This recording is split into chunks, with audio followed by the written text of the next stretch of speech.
Telangana cabinet సమావేశం ప్రారంభమైంది. Assembly సమావేశాలు, జేహెచ్ఎంసీ, ఎంపీటీసీ, జెడ్పీటీసీ ఎన్నికలపై చర్చ జరగనుంది.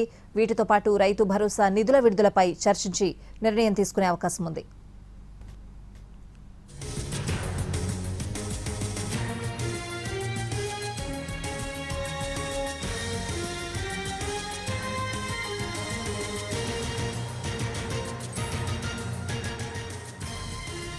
తెలంగాణ కేబినెట్ సమావేశం ప్రారంభమైంది. అసెంబ్లీ సమావేశాలు, జేహెచ్ఎంసీ, ఎంపీటీసీ, జెడ్పీటీసీ ఎన్నికలపై చర్చ జరగనుంది. పూర్తి అప్డేట్స్ అడిగి తెలుసుకుందాం. మా ప్రతినిధి సుధీర్ లైవ్ లో సిద్ధంగా ఉన్నారు. సుధీర్,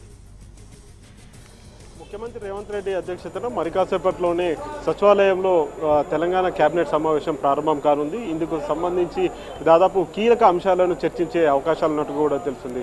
అయితే మొదటగా రైతు భరోసాకు సంబంధించి రైతు భరోసా రాష్ట్రంలోని రైతులకు రైతు భరోసా ఇవ్వాలని చెప్పేసి రాష్ట్ర ప్రభుత్వం నిర్ణయించినట్లు కూడా తెలుస్తుంది. సుమారుగా 9,000 పైచీలకు కోట్లతోటి కూడా రైతులకు భరోసా ఇవ్వాలని చెప్పేసి ప్రభుత్వం అయితే భావిస్తుంది. ఈ నేపథ్యంలోనే అయితే ఎప్పటి నుంచి ఇవ్వాలి ఏంటి అనే విషయానికి సంబంధించి ఈరోజు కేబినెట్లో చర్చించే అవకాశాలు అయితే కనిపిస్తున్నాయి. ఇవే కాకుండా ఇటీవల కాలంలో మున్సిపల్ ఎన్నికల్లో దాదాపుగా 94 మున్సిపాలిటీల్లో, అదేవిధంగా 5 కార్పొరేషన్లో కూడా కాంగ్రెస్ పార్టీ విజయం సాధించింది. ఈ నేపథ్యంలోనే సహచార మంత్రివర్గ మంత్రులను కూడా అప్రిషియేట్ చేసే అవకాశాలు అయితే కనిపిస్తున్నాయి. ఆ తర్వాత ఈ ఎన్నికల్లో అనుసరించిన వ్యూహానికి సంబంధించి కూడా చర్చ జరిగే అవకాశాలు అయితే కనిపిస్తున్నాయి. అయితే త్వరలో జరగనున్న ఏవైతే పంచాయతీ పరిషత్ ఎన్నికలు ఏవైతే ఉన్నాయో, జిల్లా పరిషత్ కావచ్చు, ఎంపీటీసీ కావచ్చు, ఎంపీటీసీ, జెడ్పీటీసీ ఎన్నికలకు సంబంధించి కూడా చర్చ జరిగే అవకాశాలు అయితే కనిపిస్తున్నాయి. ముఖ్యంగా ఎంపీటీసీ, జెడ్పీటీసీ వ్యవస్థ రద్దవుతుంది అని చెప్పేసి పెద్ద ఎత్తున ప్రచారం అయితే జరుగుతుంది. ఈ నేపథ్యంలోనే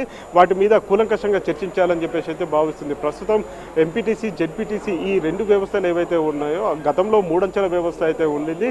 ఎంపీటీసీ, జెడ్పీటీసీ జిల్లా స్థాయి, మండల స్థాయి, అదేవిధంగా గ్రామ స్థాయికి సంబంధించి 3 అంచెల వ్యవస్థ ఉండే.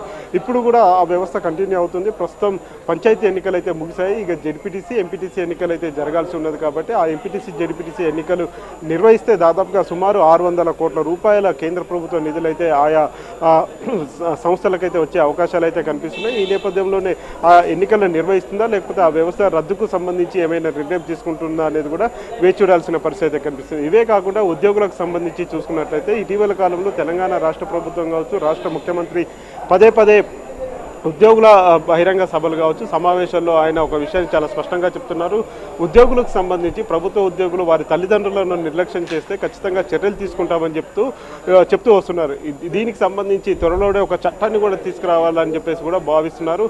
అయితే ఒక బిల్లును అయితే ఇప్పటికే రూపొందించారు. అది న్యాయశాఖ ఆధ్వర్యంలో ఆ బిల్లుకు సంబంధించి కూడా కొన్ని నివేదికలు సిద్ధం చేస్తున్నారు. త్వరలో జరగబోయే అసెంబ్లీ బడ్జెట్ సమావేశాలు ఏవైతే ఉన్నాయో, బడ్జెట్ సమావేశాల్లో కూడా అందుకు సంబంధించి ఆ బిల్లులు ఏవే బిల్లులు తీసుకురాబోతున్నారు అనే విషయానికి సంబంధించి చర్చించే అవకాశాలు అయితే కనిపిస్తున్నాయి. ఉద్యోగులు తమ తల్లిదండ్రులను చూసుకోకపోతే, అంటే వారి ఆలనా పాలన కరెక్ట్గా చూసుకోకపోతే, వారిని చేరదీయకపోయినా కానీ, వారిని నిర్లక్ష్యం చేసినా వారికి వచ్చే జీతంలో 10% కట్ చేయాలని చెప్పేసి ఇప్పటికే రాష్ట్ర ప్రభుత్వం నిర్ణయించింది.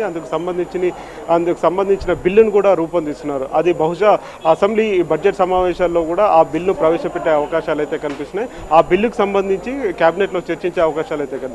వీటితో పాటుగా ఉద్యోగులకు సంబంధించి కొత్త హెల్త్ పాలసీని ఒకటి రూపొందించాలని చెప్పేసి రాష్ట్ర ప్రభుత్వం నిర్ణయం తీసుకుంది.